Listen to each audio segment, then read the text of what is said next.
He decidido explicar esta experiencia por el mero hecho de que es una de las cosas más negativas que he tenido con mi padre, y pudo hacer que me desplazara del vínculo familiar y me acercara al mundo de las malas compañías y a introducirme en el mundo de las drogas y el alcohol, etc.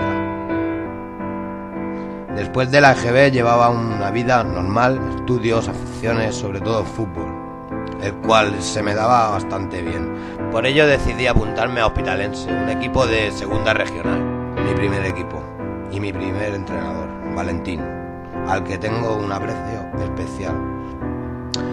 Durante los 2 primeros años vio que tenía un talento especial y apostó por mí.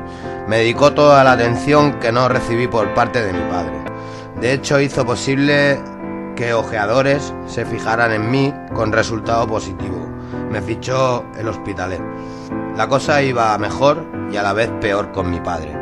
Le daba igual, o eso parecía. De hecho, me fue bastante duro. Todos los fines de semana la misma historia.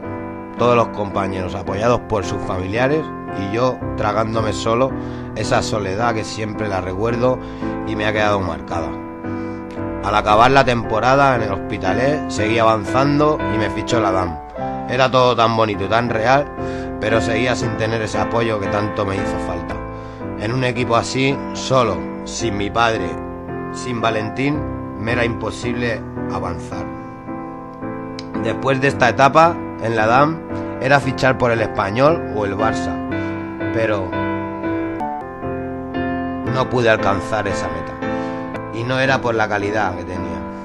Al no sentirme apoyado por mi padre, no pude seguir luchando por mis objetivos y dedicarme profesionalmente al fútbol. No se lo he podido perdonar hasta ahora.